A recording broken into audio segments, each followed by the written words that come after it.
አሰልጣኝነቱን ይለቃል ስላረፈደ ይመስለኛል በኋላ ላይ ነው ያለን ግርሜ አሁን ብሬኪንግ ብሎ በየሚዲያዎች እየወጣ ስለሆነ እሱን ለማስታወስ ነው ከፕሪሚየር ሊግ ጋር ተያይዞ እሺ የሚነሱ ሐሳቦች ካሉ ሶፊ ወደ ፕሪሚየር ሊጉና አምራና ቅዳሜና እሁድ እንግዲህ እንግሊዝ ፕሪሚየር ሊግ የመጨረሻ ሳምንት ጨዋታ እሁድ ይከናወናል ቁጭ ብድግ ስንልበት የነበረው አስገራሚ የነበረው አስደናቂ የነበረው እንግሊዝ ፕሪሚየር ሊግ በመጨረሻም እሁድ ይጠናቀቃል ሁሉም ጨዋታዎች 10ም ጨዋታዎች በተመሳሳይ ሰዓት ይከናወናሉ ብራይተን ከማንቸስተር ዩናይትድ ሶስተኛ መሆኑን አረጋግጧል ሰማይ ከፊል ምድር ዝቅ ቢል ማንቸስተር ዩናይትድ ሶስተኛ ደረጃንም መውጣት አይችልም ከሶስተኛ ደረጃም አይወርድም ስለዚህ ለክብር የሚያደርገው ጨዋታ ነው በዋነኝነት ብሩኖ ፈርናንዴዝ አንድ ተጨማሪ አሲስት ማድረግ የሚችል ከሆነ የእንግሊዝ ፕሪሚየር ሊግ የምንጊዜ ምርጡ አሲስት አድራጊ ተብሎ የቴሪ ዳንሎንና የኬቨን ድብሩነን ክብረ ወሰን መስበር የሚችልበት እድል ይፈጥራል ካልሆነ የእንግሊዝ ፕሪሚየር ሊግ ቶፕ አሲስታንት ተብለው 3 ተጫዋቾች ይቀመጣሉ ማለት ሶስተኛው ብሩኖ ፈርናንዴዝ ነው ድብሩነና ሄነርን የሚቀላቀላቸው ይሆናል በነገራችን አንድ ከጨመረ ግን ይሄ ተጫዋች አዲስ ክብረ ወሰን መስበር ይችላል ስለዚህ ማንቸስተር ዩናይትድ የሚጫወተው ለብሩኖ ፈርናንዴዝ ብቻ ነው አንድ ነገር ልጥቀስ ብዬ ነው ሶፊ ቁጥራዊ ሀዙ ያግዘናል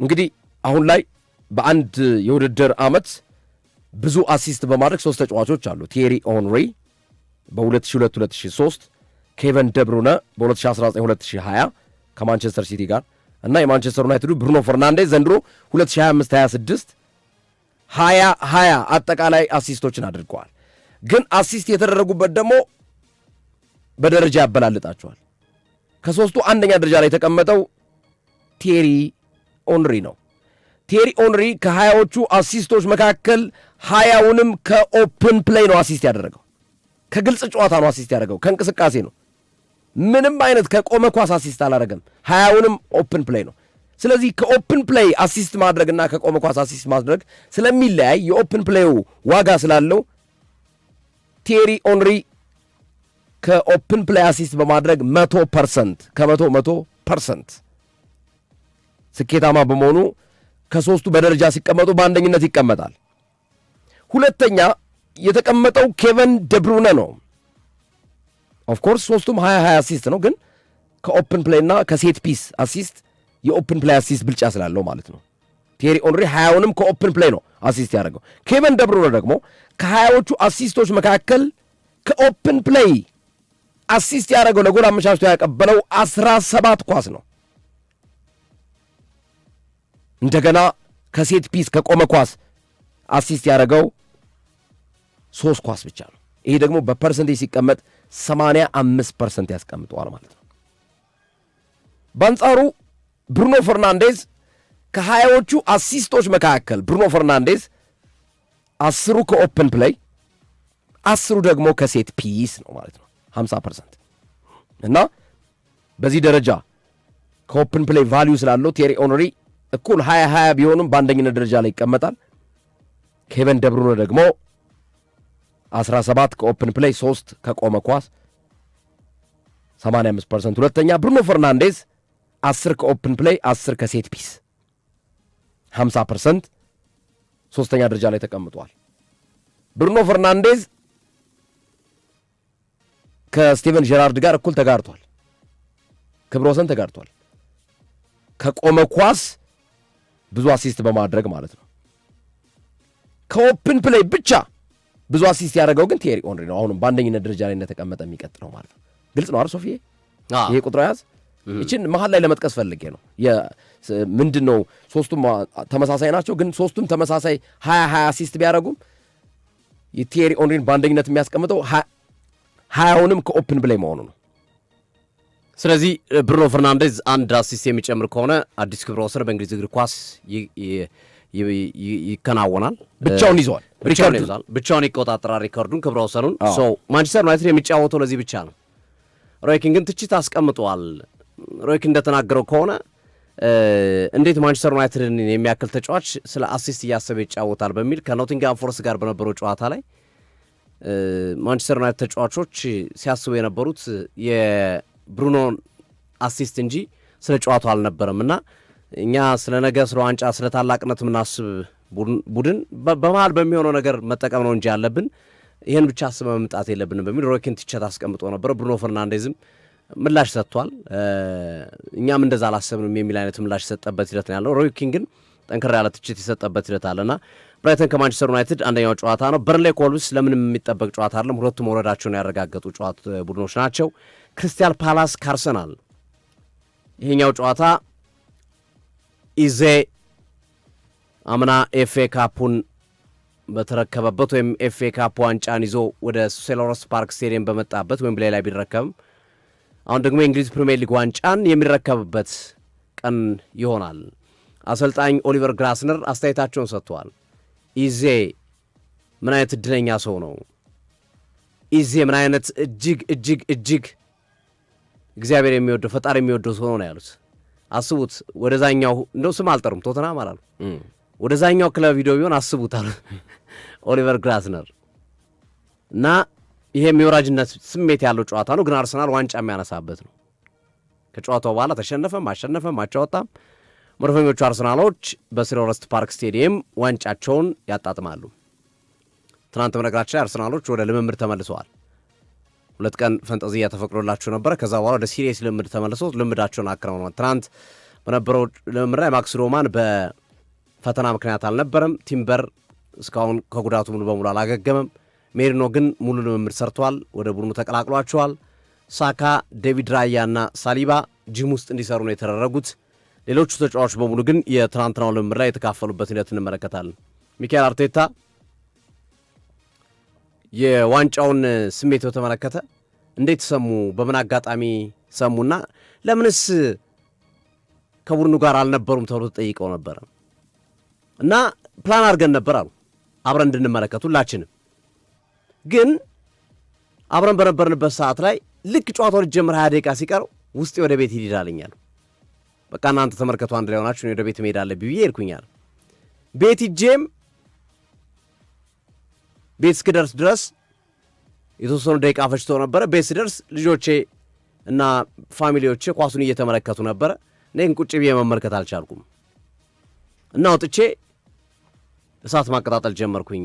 ወይም ይሄ ስጋ ለመጥበስ ባርቢኪው አይነት ነገር ለመስራት ሞከርኩኝና እሱን ለማድረግ በምሰራበት ሰዓቱ ሄደ። ወይም ጨዋታውን አልተመለከትኩትም። እኔ ያንን ስራ እየሰራው ነበረ። ፋሚሊዎችን ሰብሰብ ብለን አሪፍ ጊዜ እንድናሳልፍ ከመፈለግ አንጻር፣ ምክንያቱም እስከ ሻምፒዮንስ ሊጉ ፍጻሜ ድረስ ላንገናኝ ስለምንችል በእንደዚህ አይነት መንገድ እቺ ቀን የረፍት ቀን ስለሆነች ብዬ እንደዛ ለማድረግ ጥረት አረኩኝ። ልጆችን ለማስደሰት ፋሚሊዎችን ለማስደሰት እንደዛ አይነት ነገር አረኩኝ እና ልክ የሆነ ሰዓት ላይ በሩን ትልቁ ልጄ በርግዶ ወጣለ። እኔ ጋርደን ውስጥ ነበርኩኝ፣ ወይም ይሄ ግሪን ኤሪያ አካባቢ ነበር የነበርኩት። ከፍቶ እየሮጠ መጣ፣ እያለቀሰ ነበራል። ከዛ እያለቀሰ መጣ። የእንግሊዝ ሻምፒዮን ሆኖናል አባቴ እንኳን ደስ አላለኛል። በቃ ከዛ በኋላ ራሴን መቆጣጠር አልቻልኩም። ባለቤት የመጣች፣ ልጆች የመጡ፣ ቤተሰቦች ነበሩ። ደስታችን ልዩ ሆነ። የመጀመሪያው የደወለልኝ ማርቲን ኦዴጋርድ ነው አለ። በዋትሳፕ ነው የደወለልኝ። የት ነው ያለ ነው ያለኛል። ልክ ሳነሳው ወራሪው ነው ያለኛል። ከዛ እናንተ የት ናችሁ? ከልምድ ቦታ ናችሁ? አሁን በቃ ወጡና ተዝናኑ፣ በጥቂት ደቂቃዎች ውስጥ ያላችሁበት እመጣለሁ። ለንደን የሆነ ቦታ ሆናችሁ ጠብቁኝ አልኳቸው። እነሱም እዛው ነው ጠብቁኝ። እነሱን ተቀላቀልኳቸው። በጣም ደስ የሚል ጊዜ አሳለፍን ይላል ሚካኤል አርቴታና ልጁ ነው የነገረው፣ ደስታውን ያጋራው ልጄ ነው የሚል የሰጠው አስተያየት ነው ያለው። በነገራችን ላይ በቀጣይ ሳምንት አርሰናል ሰኞ ላይ ፕሪሚየር ሊጉን ዋንጫ ይዞ ሻምፒዮንስ ሊጉን ከጨመረ ደግሞ ሁለቱን ዋንጫ ይዘው በለንደን ጎዳናዎች ላይ ይዘዋወራሉ እና የእንግሊዝ ፖሊስ ከወዲሁ ባደረገው እንቅስቃሴ መሰረት 1 ሚሊዮን በላይ ሰዎች በዚህ ፕሮግራም ላይ እንደሚሳተፉ ተጠቅሷል። ከዚህ በፊት ፖሊስ እንደሚለው ከሆነ በዚህ ልክ የደመቀ በዚህ ልክ ከፍ ያለ የህዝብ ቁጥር ያለው የደጋፊ መጠን በዋንጫ ፕሮግራም ላይ ተሳትፎ ያቅም እና ይህንን ማኔጅ ለማድረግ በከፍተኛ ሁኔታ እየሰራን ነው። ጥንቃቄ ማድረግ ስላለብን፣ ምክንያቱም በዚህ ቁጥር ልክ የለም። ሊቨርፑልም ከ30 ዓመት በኋላ ዋንጫ ሲያነሳ፣ ማንቸስተር ሲቲም ከ44 ዓመት በኋላ ዋንጫ ሲያነሳ በነበሯቸው ጊዜያቶች በዚህ ቁጥር ደረጃ አልነበሩም በቅርብ ዓመታት የነበሩት የዋንጫ ፕሮግራሞች። ስፔሻል ለንደን ላይ ደግሞ እንዲህ አይነት ኤክስፔሪንስ የለም። ለንደን ላይ እንዲህ አይነት ኤክስፔሪንስ የለም። አምና ቶተንሃም አንስቷል፣ በዛ ልክ ሰው አልወጣም። ፓላስ አንስቷል ምናምን፣ ግን ቼልሲም ባለፉት ጊዜያቶች በተደጋጋሚ ሲያነሳ ነበር፣ ግን ያን ያህል ህዝብ አልወጣም። አሁን አርሰናል ላይ የሚወጣው ለቁጥጥር የሚከብድ ስለሆነ ፖሊስ ከፍተኛ ዝግጅት አረጋለሁ የሚል ሀሳብና አስተያየታቸውን የገለጹበትን ሁኔታ ነው እየተመለከትን የምንገኘው። ስለዚህ ነገ ሚኬል አርቴታ በአብዛኛው ልምድ ያላገኙ ተጫዋቾችን ይጠቀማሉ። ወይም የጨዋታ ጊዜ እንደ ኬፓ አሪዛባላጋ፣ ሂንካፔ ሙስኬራ አይነት እንደ ማሪሰል ሞን፣ ኖርጋርድ፣ ዙሜንዲ አሁን እድል እያገኘ ስላልሆነ ጋብርኤል ጄሱስ አይነት ተጫዋቾች በነገው ጨዋታ ላይ ብታሸንፍም ትርጉም የሌለው ስለሆነ ይጠቀምባቸዋል ተብሎ ይጠበቃል። ምናልባት ፊትነሱን ለማስተካከል ሚካኤል ሜሪኖ እንዲጫወት ሊያደርጉ ይችላሉ። ጁሪያን ቲምበር ለፍጻሜ ጨዋታ ይደርሳል፣ ግን ለነገው ጨዋታ የመድረስ እድሉ ጠባብ ነው ተብሏል። ለፍጻሜ ጨዋታ ግን በጣም ተስፋችን ላቅ ያለ ነው ሲሉ ሚካኤል አርቴታ የተሰሙበት ሂደት ነው ያለው። ፉላም ከኒውካስል ትርጉም የለሽ ጨዋታ ነው። ይህም ጨዋታ ምንም አይጫወቱም ሁለቱም ደረጃ ለመነጣጠቅ ወይም ደረጃ ለመያዝ ካልሆነ። ሊቨርፑል ከብሬንፎርድ ይሄ ጨዋታ አንዱ በጣም ወሳኝ ከሚባሉ ጨዋታዎች መካከል የሚጠቀስ ነው። ምክንያቱም ሊቨርፑል ካሸነፈና አስቶን ቪላ ከተሸነፈ እንግሊዝ አንድ ተጨማሪ እድል ታገኛለች። ሁለተኛው ደግሞ ብሬንፎርድ ካሸነፈ ብሬንፎርድ በአውሮፓ መድረክ ወይ በኤሮፓ ሊግ ወይ በኮንፈረንስ ሊግ የመሳተፍ እድል ይኖረዋል። ከዚህ አንጻር ይጠበቃል። ማንቸስተር ሲቲ ከአስቶን ቪላ ቅድም ባልኩም ምክንያት አስቶን ቪላ ተንሸራቶ አምስተኛ ሆኖ ካጠና በነገራችን ላይ ትናንት ስናነሳ ግርሜ በጥልቀት ስለተናገር ነው አስቶን ቪላ እሺ አይልም። አስቶን ቪላም ሲጀመር እሺ አይልም። ለምን አንድ ደረጃ ይጠቅመዋል። አስቶን ቪላ ከፍተኛ ገንዘብ እኮ በአንድ ደረጃ ልዩነት የምታገኙ ይሄን ሙመንት የምንጠብቅበት ነው። አስቶን ቪላ ተሸንፎ ሊቨርፑል አሸንፎ ስድስተኛ ቡድን በርማውዝ ይገባል የሚለው የምንጠብቀው ነው የሚሆነው። ኖቲንግሃም ፎረስት በርማውዝ ያው ስድስተኛ ደረጃነቱን ለማረጋገጥ የሚያደርገው ጨዋታ ነው። ምናልባት ሊቨርፑል ከተሸነፈ በርማውዝ እስከ አምስተኛ ደረጃ ድረስ ሊመጣ ይችላል። ሊቨርፑልን ከሻምፒዮንስ ሊግ ሊያባረሩ ይችላል። በነገራችን ላይ ግን የጎል ልዩነታቸው በጣም ከፍተኛ ነው። 6 ጎል ልዩነት አለ። ሊቨርፑል 3-0 ተሸንፎ በርማውዝ ቢያንስ 4-0 ማሸነፍ አለብን ማለት ነው። የመሆን እድሉ ጠባብ ይመስላል። ሞሮለስ እንዲሁም የሊቨርፑል በርማውዝ የና አስቶን ቪላን እድል ከገጠመው ወይም የና አስቶን ቪላን አጋጣሚ አስቶን ቪላ አምስተኛ ከወጣለት በኬዝ አምስተኛ ብቻ ከወጣ ነው አስቶን ቪላ በርማውዝ ስድስተኛ ሆኖ ወይም ሌላ አከለው ስድስተኛ ሆኖ መሳተፍ የሚችለው። ሰንደርላንድ ከቼልሲ ሁለቱም የአውሮፓ መድረክ ተስፋ ያላቸው ቡድኖች ናቸው። ቼልሲ ካሸነፈ የአውሮፓ ሊግ ድረስ ይመጣል። አሁን ያለበት ቦታ ኮንፈረንስ ሊግ ላይ ነው። ካሸነፈ ግን እነ ብራይተን ከተሸነፉ በተለይ ብራይተን ከተሸነፈ የአውሮፓ ሊግ ጭምር ይገባል። ሰንደርላንድ አሸንፎ ብሬንፎርድ፣ ቼልሲና ብራይተን ከተሸነፉለት ሰንደርላንድም የመግባት እድል ይኖረዋል። ስለዚህ ከዚህ አንጻር የሚጠበቅ ጨዋታ ነው የሰንደርላንድ ላይ ቼልሲ ጨዋታ። ቶተናም ከኤቨርተን ይሄ በጣም ወሳኝ ጨዋታ ነው። ቶተናም 1 ነጥብ ቢያንስ ይፈልጋል። ቶተናም ተሸንፎ ዌስትሃም ሊድስን ካሸነፈ ዌስትሃም ይተርፋል። ስለዚህ ቢያንስ 1 ነጥብ ይፈልጋሉ ኤቨርተን ጋር። በሜዳቸው ነው የሚጫወቱት፣ ግን በሜዳቸው በነገራችን ላይ ቶተናም በሜዳው እጅግ ደካማ ቡድን ነው፣ ውራ ላይ ያለ ቡድን ነው። ከሜዳው ውጭ ግን ከሜዳው ውጭ ባለው ነጥብ ቢሰበሰብ 3ኛ ደረጃ ላይ የሚቀመጥ ክለብ ነበርና የፕሪሚየር ሊጉ ጨዋታዎች በእነዚህ ምክንያቶች እሁድ ይጠበቃሉ። ግርሜ የበርማውዝ አንድ ነገር ልጨምር ነው። የበርማውዝ እግር ኳስ ክለብ ሻምፒዮንስ ሊግ የሚሳተፍ ከሆነና አስቶን ቪላ አምስተኛ የግድ መሆን አለበት። ዩሮፓ ሊጉን በልቷል። አስቶን ቪላ ደግሞ አምስተኛ መሆን አለበት። በርማውዝ 6ኛ ክለብ ሆኖ ሻምፒዮንስ ሊግ እንዲገባ ማለት ነው እና ሊቨርፑል 4ኛ ሆኖ ማጠናቀቅ አለበት። ቅድም ሶፊ ማስቀምጦታል። ሊቨርፑል ከብሬንፎርድ ከዚህ አንጻር ይጠበቃል። ብሬንፎርድም በአውሮፓ መድረክ መሳተፍ የሚችልበት ደረጃ ላይ ስላለ ማለት ነው። 8ኛ ደረጃ ላይ ደግሞ ኮንፈረንስ ሊግ ስለሚያሳተፍ ማለት ነው የማሳተፍ እድል ስላለው ማለት ነው። አድማጮች በርማውዝ ሻምፒዮንስ ሊግ ከገባ